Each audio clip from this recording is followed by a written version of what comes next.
Alright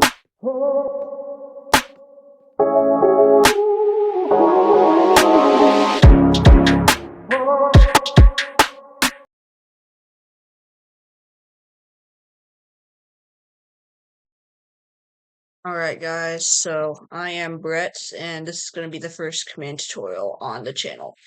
So, like I said, I am Brett, my username is Brett is here, and the reason why I wanted to do these command tutorials is because one, there's not a lot of command tutorials that actually explain how some of the commands actually work. It's like do this, and then it just magically works. Let's actually explain it. So, I'm going to try to explain everything in all of my command tutorial videos. So, and also my friends think I'm kind of nerdy for doing this, but whatever. Anyway, so basically today's video is going to be about the /execute command, which is the most useful command in all of Minecraft, Java, and Bedrock. So this video actually works for both. But I am leaving out a few subcommands just because one, you won't use them, and some of them are Java exclusive. So if you guys want to see a Java version of this video or the other subcommands, just leave a comment and I might make one. So I'm just going to go and jump straight to the video. The first execute subcommand, because there's a lot of them, as you can see, is execute if. So, execute, the first one I'm going to show you is execute if block, which basically just checks if a block at a certain coordinate, which, in case you didn't know, these little squiggly things, that basically means from the position of the command block, or if you're running this as an entity, the position of the entity. So, that's basically what that means. So, what this means is that the block, one block in the positive x direction of this command block is a diamond block. Then this comparator will light up and probably the switch on that. So, and if I go and get rid of it, it's back to normal. But if I do any other block, like say grass block, not going to work. So, the next command is execute if entity, which is basically just checks if an entity has certain conditions. So, basically executes if the entity, which is the nearest player, is within a radius of 2 blocks. So you have to use this selector, or otherwise, it will, if you just do execute if entity nearest player, it will always pass, like always, no matter what. But if you add a selector, it will only activate if if the entity falls under the certain conditions.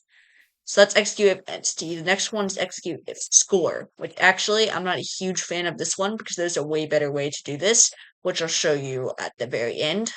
But execute if score basically checks if score and then its nearest player within a radius of 3 blocks again of the score money matches, or you can use any operator here. You can use greater than or equal to, just greater than, or sorry, excuse me, less than and less than equal to.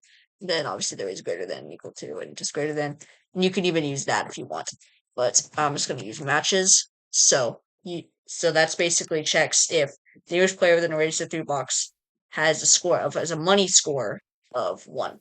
So if I go ahead and give myself that real quick. So I just got to type in this. Then that will show up. But then if I go and go back and do that, then it won't. So that's basically what execute if score does, and I will make a video on scoreboards eventually, but I have a few other videos planned before that, so you'll eventually see that, but not yet. So the next one is execute if blocks, which is great for just matching like any patterns. So as you can see here, we have 2 different sections of blocks. And then they're not matching yet, but as soon as I go ahead and take the gold block and make them matching, this pops up.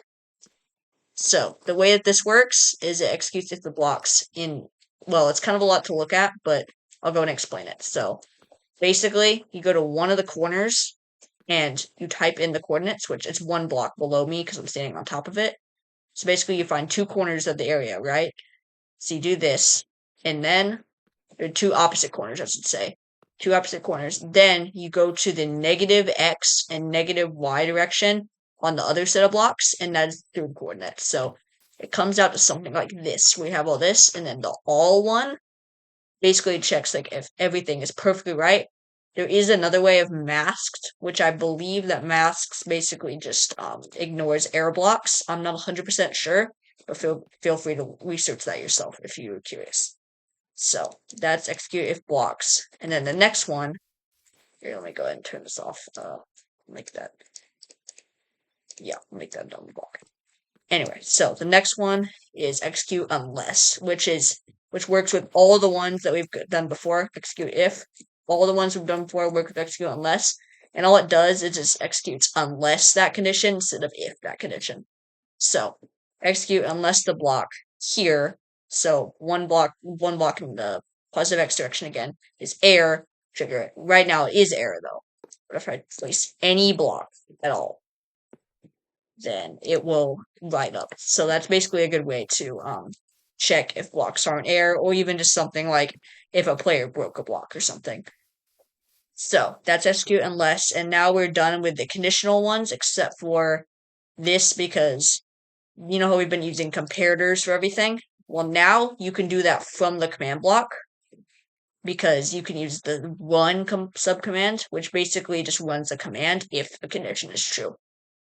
Or as we'll show later on, there'll be an as part where it'll run as the entity.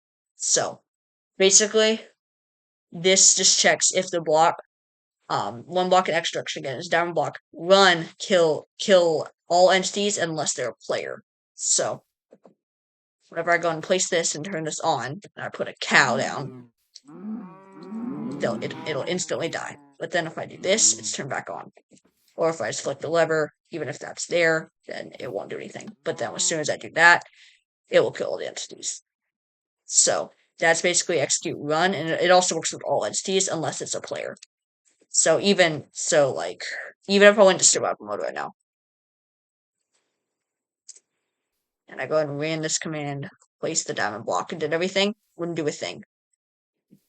And if I go ahead and place that, it works with all mobs, doesn't even matter.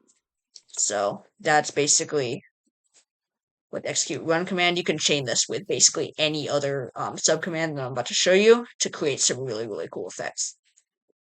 So I'm going to go ahead and move on to another useful one. It's not as useful as some of the ones I'm about to show you, but it's still very useful. Execute positioned, which basically runs a command from a specific spot. So this basically says execute positioned 5 blocks in the positive z direction. Run set block at that specific spot to a downward block. You might be thinking, why would you not use set block?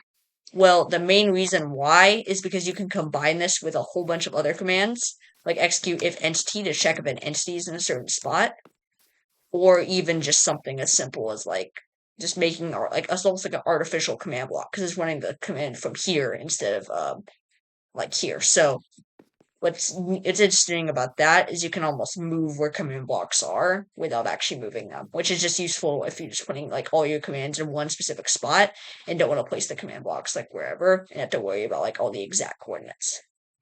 So that's a useful thing you can do. And also if you have a repeating command block, you can even do something like this. So it's constantly checking for it.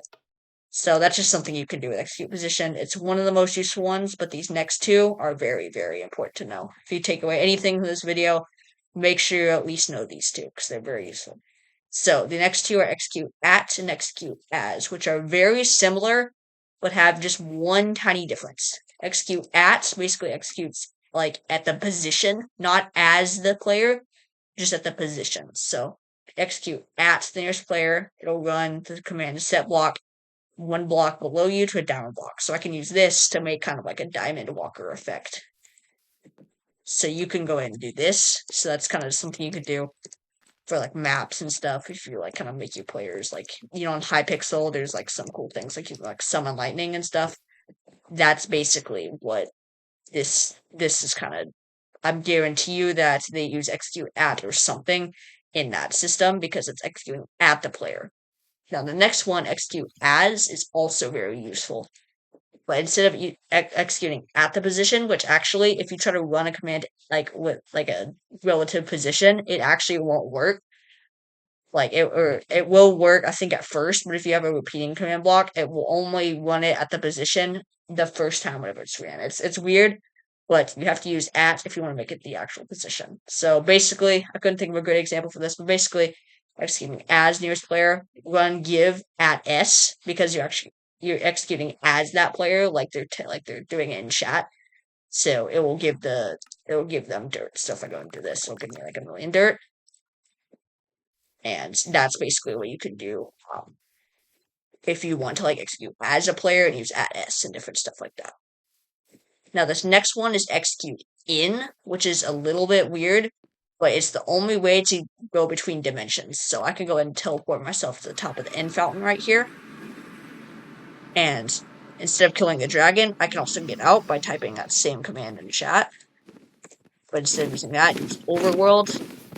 And then I'll go ahead and run EP @s to 0, -59, 0. And that will take me back to the overworld. So that's just something useful if you want to teleport players between dimensions. And it's the only way you can do that. So make sure you're remembering that if you ever want to do that without killing the dragon or something. That's a way to get to the end without killing the dragon. So this next one's execute anchored. It's a little bit less common because there's not a great reason to use it other than like if you're using entities with like custom heights and stuff and it's just more versatile.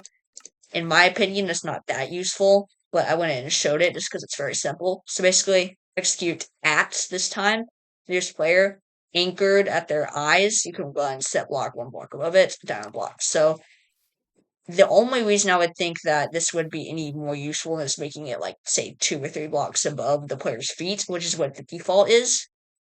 Basically, I think what the point of it is if you're using like an Enderman, which is taller, and you wanted to make sure like there's something happened above their head, that's the only reason I think maybe you'd use it, but it also just kind of useful because it makes your command sometimes a little bit easier to read. Like if you don't want to look at like 2 blocks above, it's a lot more obvious. Oh, it's at their eyes, not just 2 blocks above them.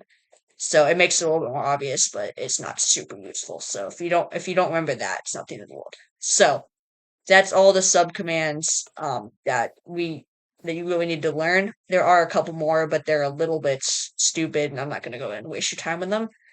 So that's all the subcommands. Now I'm going to show you 3 examples of how you can use them. So this is execute as, then @s. So basically you can combine as and @ to create like a cool camera that follows the player around like this. And it's kind of cool because if you use just as or the camera won't actually move. It'll just stop. It'll just stay in the same spot, which is really stupid. But that's just one way you can do it. But there's a ton of other ways you can use. Oh, I forgot to type in @s clear. So yes, and actually the next video is going to be a /camera tutorial. So it's one of the coolest commands in Minecraft. So, or at least in my opinion, but it is only in Bedrock, sadly. I really wish Java had it, but it's only in Bedrock. So it's a really cool command because you can make like custom camera angles and stuff, but that's basically going to be the next video. And you actually have to use as and @ to make it follow around the player. So that's just something to know. So then this one is like an add-on to this, basically execute as and @ if a certain thing. So basically you're executing as nearest player @s. If the block 2 blocks above them is air, then you can run the /damage command, which just makes them take damage, which is half a heart because it's 1 damage point. So if I go ahead and go into survival mode and activate this, then oh no, I'm taking damage. You can use this to make like an acid rain almost. Like you can make it so whenever it's raining, it's like acid rain almost. But basically this just checks if there's not a solid block above it, then you just die. So let me go and turn that off before I die. And basically you can use that just to make like a cool acid rain thing, like I said. And it's just kind of an add-on to this. We can combine all 3 of the things and the run commands. So it's pretty cool, but that's just one example. And actually, let me go and get my health back up. So /effect this generation. Okay, there. I'll just make it 5 seconds for 255. So that's gonna give me that crazy regeneration. Alright, so now here's the alternative to the execute if score command, like I said, because I don't really like it because it's a little bit more complicated than it needs to be. So what you can do is what I said with selectors. Basically, you can do execute as nearest player here. Scores equals brackets, money equals 1. It's a lot easier doing execute if score, in my opinion, because it just looks cleaner. And you don't have to worry about using execute if or anything. You can just use execute as. So I think it's a little bit cleaner. Although you might like execute if score, I don't know. But in my opinion, I like this one more. So basically, whenever I use this, I won't get dirt right away. But if I go back to the command I ran at the beginning, which was this. So if I go ahead and set my money score to 1, then that happens. I go ahead and give it all that dirt. And let me just go ahead and set that back to 0. And that's pretty much the execute command. So there's a ton you can do with this. You need to do some experimenting on your own, but if you want to do any like custom maps or anything, that's a really cool way to do it. So thanks for watching. There'll be more command tutorial videos in the future. And yeah, that's basically it. Slash execute command is also my favorite command, by the way. So interesting fact, but yeah, there. So that's the video, and bye.